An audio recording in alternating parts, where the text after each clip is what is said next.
My guest this week on 52 Weeks of Why is such a special person to me. And I want to get right into it because I know we're going to spend a lot of time talking and kind of going through her why. So my guest is Louise Thaxton.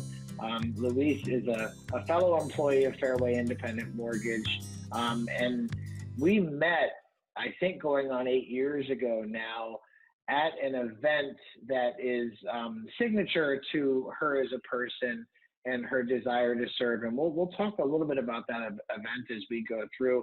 But first, Louise, thanks so much for being here. I appreciate your time. Thank you for inviting me. I'm honored to be on your show.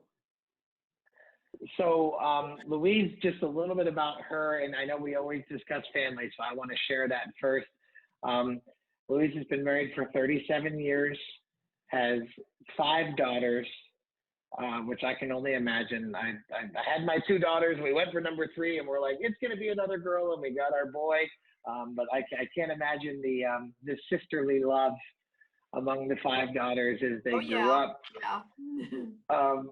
17 grandchildren, 6 great-grandchildren. The ages span from a couple months old for the great-grandchild to in the upper 40s for one of her children, and just a huge family and family-oriented person. She's from Louisiana, so you'll hear her accent as soon as we start rolling. That's one of her more endearing qualities is her style of speech and the cadence to the way that she talks. Louise is a longtime employee of Fairway like I am. I think 20 years she's been with Fairway, and I'm going on year number 12. And as I said, avid reader, reads more books. My challenge is to try to find a book that she hasn't read. And to date, in all of our years of friendship, I've only stumbled across one, which is really impressive. Louise, a couple quick background questions. So I want to get into the American Warrior Initiative just a little bit before we go into your why. Just share with us first how AWI came to be conceptually, and then how it got executed and where it is today. Sure. Well, it all goes back to 2005, and I had been with Fairway for about 5 years, and Hurricane Rita came through central Louisiana, destroyed one of my husband's farming operations. He's a farmer, and that one of those operations that provided us regular income. So something had to be done. I was in a little town of Manny, Louisiana, population 2,900, and I needed to get the money I needed to get to help our operation, to help our family through this time of rebuilding the farm. It was going to take a year. I was going to have to quadruple my business. Now, you know what small towns look like, William. You're from a small town, 2,900 people. I'm closing 5 to 7 transactions a month, which is probably pretty good for a town of 2,900. So I went south. I knew there was a little town south. Well, of course I knew it was a little town, but I didn't shop there. I didn't go there very often, but it was a military town. And I thought, I bet they close a lot of transactions there. I bet the military, they move around a lot. Couldn't spell VA. Came down to Leesville, Louisiana. That's where my office is right now in Leesville, Louisiana. Came down here and just started to, I met a real estate agent who loved the military. She gave me an opportunity. I started closing 2, 4, 6, 8, 10 loans for active duty military, and literally fell in love with serving military clients. And what I began to realize was the challenges that our active duty military go through. And I began to give back in some way. We partnered with another nonprofit for a while, but then in 2011, Steve Jacobson says, why don't you build this? And why don't you can teach all of the Fairway people this, what you've learned? Because that was my platform, is that they served us, and Steve Jacobson says it, he's the CEO of Fairway, they served us, now we serve them. Now, going back to my story, in 52 days, and I love that you're doing 52 weeks, but I deal with 52 days at a time. By the way, there's 7 52-day periods in a year with 1 day left over, 2 this year for leap year.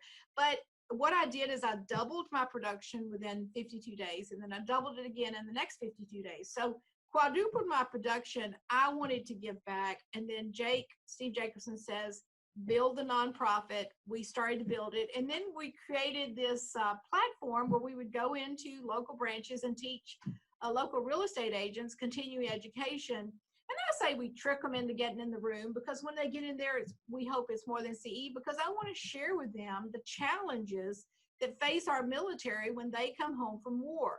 So that's been my passion for literally since 2005, when I ventured into this community and I didn't leave, and literally wanted to give back in some other way than just helping them get a mortgage, because there's too many of our veterans that can't get a mortgage, but we need to help them in other ways. Yeah, it's such a, as I've learned from you and as I've helped more veterans, there's a couple of running jokes that I have with veterans that I help with financing, that their first year out is kind of this, holy crap, I'm a civilian, right? It's kind of this adjustment to being a civilian again.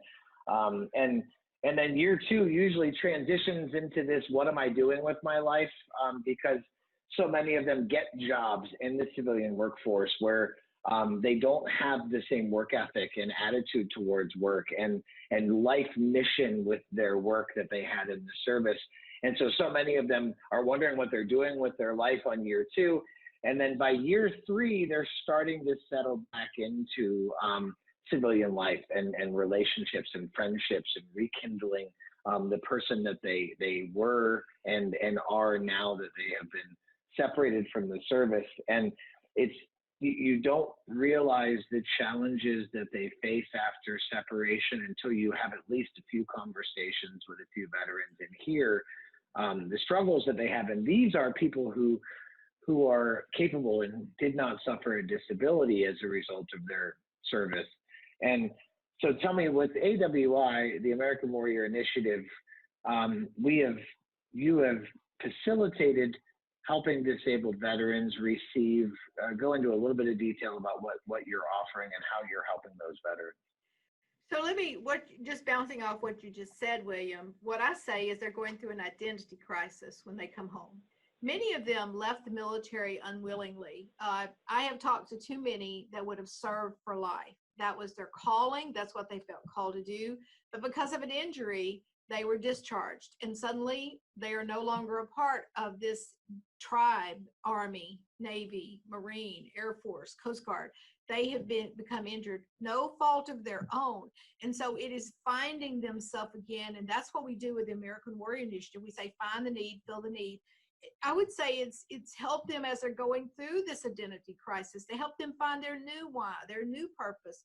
You know, Sean Parnell travels with us, and you know him very well. And Sean Parnell is a New York Times bestselling author, and also an Army Ranger, and also led a group of men in Afghanistan for 485 days. And he talks about when he came home, it's like his mission was to serve, and then he comes home and he's on disability. What does he do now? So for him, his new passion, what he discovered is that he still was created to serve. He just found a different way to do it. And I think that the American Warrior Initiative, if we can help these young men and women, let me back up. If we can help these men and women, because it's not always the young. We have helped Vietnam veterans. We have helped World War II veterans. Find the need, fill the need. You know, my mission statement is making a difference in the lives of the people we serve. That is our mission statement, but it truly is, I would say, my personal, make a difference in the lives of the people I serve, whoever that may be. And I'm going to tell you the truth, William. We travel all the time. We go to 50 or 60 events a year. And when COVID-19 hit, I was thinking about it one morning, and I'm not a depressed person. And for me to even admit on a recording that I was leaning toward depression is a pretty big step for me. But I woke up one morning and I thought, I'm not going to travel this year. We're not going to go into all the branches. We would speak to thousands of people a year. We would rally them for the cause. We would bring communities together to support the local veterans. And suddenly I realized that it was probably not going to happen in 2020, and that sense of loss, I felt my mission. And I lay there, and as I reflected, I thought, What is my mission statement? My mission is to make a difference in the lives of the people we serve. My mission is to make a difference in the life of the people, of the person I serve. And I started thinking, well, that hasn't changed. The fact that I can't travel hasn't changed that one bit. I got up, my AWI team, they probably thought, what bit her? Because it's like I sent out an email, I said, get on a call. We got to get on a Zoom call. They're thinking there's an emergency. Get on there, go, here's what we're going to do. Here's what we do. You're going to do this. I want you to call you call every one of the 200 veterans we've served in the last few years. Here's what we're going to do. Find out what they need. We're going to send them a $200 gift card because guess what? If we're feeling this way, they're feeling this way. Oh, by the way, of the hundreds, we've given away probably over 100 service dogs. Those guys and gals are probably having a hard time feeding those dogs. You know what? We're going to send them a gift certificate for their dog food. Oh, by the way, send it out to the branch managers. And do you know what? All of a sudden, that darkness left me, William, is that I realized no matter my circumstances, my mission has not changed. My why, to make a difference. You can strap me down, which they may sometime. They in the future may strap me down. My mission is going to be to make a difference in the lives of the people we serve. Who do we serve? We are serving the men and women who have served this country, and our mission of AWI hasn't changed. And you know what? It's been amazing that we've done 3 dogs just in the last few weeks. We don't have to have an event to tell a veteran, you know what, we're going to pair you with that dog. If we have an event later, that's cool. But if we don't, that's cool too. It's not about the events. It's not about us traveling. It's not about, we can do this with Zoom. We can do it via email. We can do it via text. We still reach out and help them now more than ever before, William, because for our service members who have post-traumatic stress, this could be a dark time for them to not have any contact with people who had been there to encourage them to be alone, to be isolated.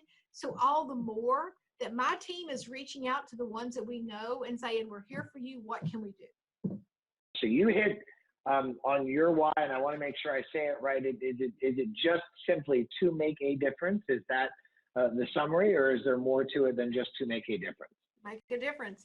And whatever that looks like, you know what? We made a difference in the life of a World War II veteran who was living in the same house he was born, and met his niece, and she said his bathroom floor is literally caved in. He was 94 years old. He will not leave that house because he was born in that house. He said, I'm 94. I'm not leaving this house. We spent $5,000, hired a carpenter, went in and redid the floor. We made a difference for that World War II veteran. We have had veterans that are on the point of suicide, and we give them a dog, and they come to us and say, that dog saved my life. We made a difference for that person. Just in the past 2 weeks, there was a veteran who had his own, there's so many veterans that get out and they're entrepreneurs, and they built these businesses that, guess what? They're going bankrupt right now. And so we got this notice of this veteran who was losing it with his, we gave him a business grant to sustain him over the next couple of months. We made a difference. I guess you would say our tagline, one of them is find the need, fill the need, whatever the need is. Vietnam veteran sent us a message. He was actually a real estate agent, but he needed a walk-in bathtub. It was really unsafe for him to not have a walk-in bathtub. We paid for installation of the walk-in bathtub. I could tell you story after story. So it's find the need, fill the need. What can we do right now? Oh, one more thing. At Christmas, and this is not for veterans, this was active duty military. I became very good friends with a local military spouse, and she has an organization. And I said, can you find me 100 military families who need help buying Christmas for their kids? And she said, are you kidding me? She came back, she said, I've got 110. I said, that's fine. We bought 110 Amazon gift cards because I didn't want to buy Christmas. I wanted them to be able to buy Christmas for their kids. And so we gave 110 families each $100 Amazon gift card. We did it 2 weeks before Christmas so they could order and they could do Christmas for their family. I had notes and letters from military families that said, oh my God, I didn't know what I was going to do until you stepped in. So we made a difference for those families. If we look back at Wheezy as 8-year-old. Do you think that this making a difference was something that was there when you were a child? Or do you think that this is something that you grew into? Have there been other iterations of your mission statement, of your why? Or if you look back as far back as you can remember, it's always been to make a difference. So when I was 14, I had the opportunity. We have the Louisiana Lions Camp close to us. And so Lions camps all over the world. So I actually applied with someone who was with the Lions Camp and said, could I work there the summer? Ended up working 3 summers at the Lions Camp, where other people were doing, I was a counselor. Now the Lions Camp was for disabled children. So I would work from June through August. We made $25 a week. You stayed at the camp. And I had a troop of 10 to 12 students, 10 to 12 campers. Many times I might have 4 or 5 who were in wheelchairs. We would have a session to where there were 12 blind campers, or 12. We had times where there were people who couldn't speak, who couldn't see, who couldn't hear. I learned Braille during that time when I was a teenager because I had this friend who was blind, and he was so courageous. He would ride a bus to the camp, get off, and walk the mile from the main highway to the camp because he had this clicking noise that he could make with his mouth, and he could judge like his steps and if there was anything in front of him. I learned Braille so he and I could communicate. I thought I wanted to be a special ed teacher. That was, I always thought I want to teach special ed. It just didn't work out. My husband and I, it's second marriages. We both were married before. He had children, I had children, then we have one. So it just didn't work out that I was a special ed teacher, but I always felt like I wanted to be a teacher and I wanted to be a motivational speaker. So my 9-year-old granddaughter asked me the other day, she said, Nana, when you were a little girl, did you have a dream job that you wanted to do? And I said, you know what? I wanted to be a teacher and I wanted to be a motivational speaker. And she said, isn't that what you do? And I said, isn't that what you are? Yes, it is what you already do. And I said, do you have a dream job? And she said, I want to work for Fairway Mortgage. So I said, okay, girl, you can have it. You're hired. You're 9, but you're hired. So when I go back to that, William, and I go back to that time, I kept a journal. I read some of the stuff I wrote when I was 8 or 9 years old, where my sisters and brother were dumb and they were causing too much trouble, but I was always writing things down. I want to be known as an author too. That's one of the things that I'm still working on. Not a published book yet, but will be. But reading and reflecting and then teaching has been really my passion for as far back as I can remember. It's really cool to hear that. So when you are rising in the morning, waking up and getting going for the day, how does that, is the mission statement a part of your morning routine? If so, how does that work its way in, and how does it get the gears moving for the day? Well, so I read the 1-Year Bible every morning. I actually read it on my Kindle because I read it in the dark my husband reads the 1-Year Bible, I read the 1-Year Bible, and we both read it while we're drinking a pot of coffee in the bed. Now, when he and I married 37 years ago, that's just one of the things. We drink coffee in bed and we meditate each to our own, or we talk about. So there's a time after we read where if there's anything to discuss, we'll discuss. We kind of, after 37 years of waking up in the mornings, we have those rituals. But I read the 1-Year Bible, and then that sets the day. I actually feel, and everyone's faith is personal, but for me, when I read the 1-Year Bible, and that's just the way you can read through the Bible in a year, a portion of the Old Testament, the New Testament, the Psalms, and the Proverbs, I feel like that's God speaking to me for that day. So I'm getting wisdom from above, from the divine, early in the day. Now, after I get up and I prepare my husband's breakfast, as I have for all 37 years of our marriage, then I go and I journal a bit. I go I have a dressing area and a place, and I'll journal a little bit in a paperback Bible. And I will journal just a little bit write down a few things that had struck me that morning, make notations in the hardback Bible. And then a couple of inspirational, there's times I read at night. Let me go back. So my rituals are AM and PM. At night I read. In the morning I'll read. And then there'll always be something I highlight on my Kindle that I'm going to write down that is going to be, something I think about. I tend to take things that I read and then I try to almost like break them down into what does that mean to me.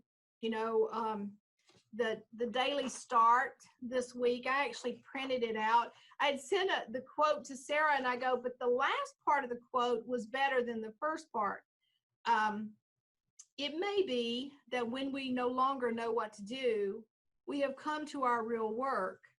And when we no longer know which way to go, we have begun our real journey.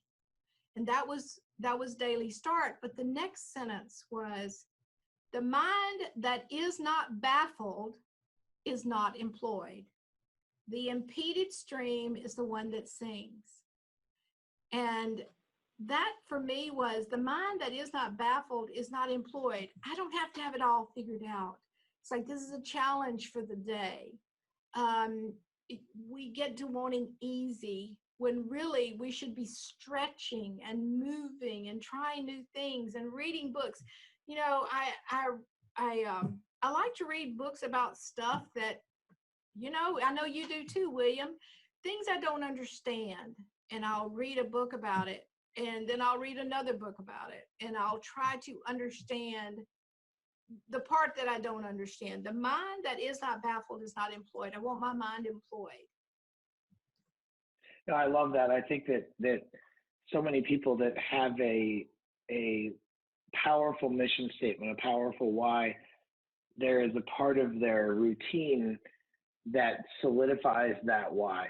Whether it's in the morning or it's in the evening, it's something that is emphasized and reiterated and revisited almost on if not on a daily basis, sometimes multiple times per day.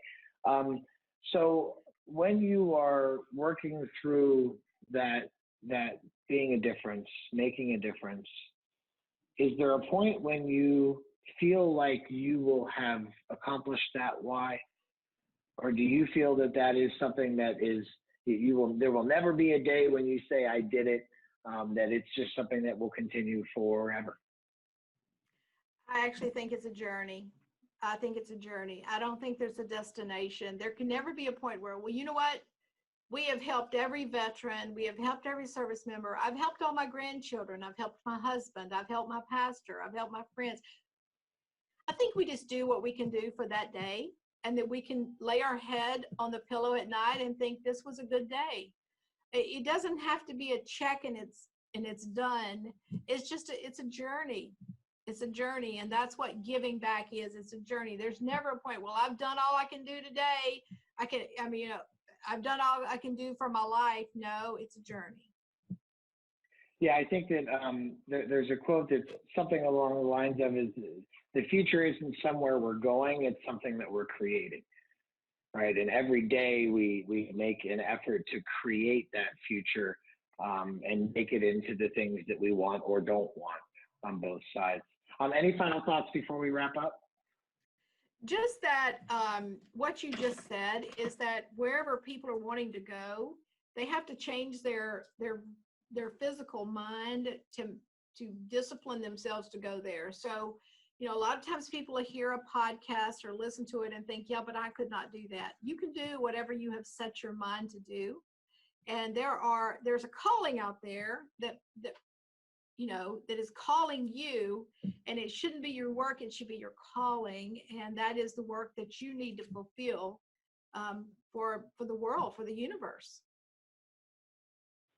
Louise, thanks so much for your time. Thanks for sharing your why. I know that it's powerful, and I know that the work that you do helps so many people. I mean, you are a testament to your mission statement.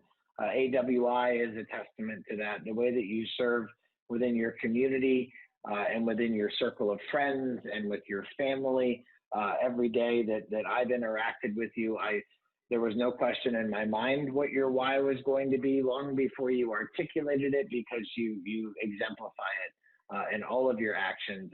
And I just want to share that with you because it means a lot, and it means a lot for me to be able to call you a friend. Thank you, William. And I appreciate all the hard work. I appreciate your sharing and giving to so many people in the industry. You are appreciated. Thank you.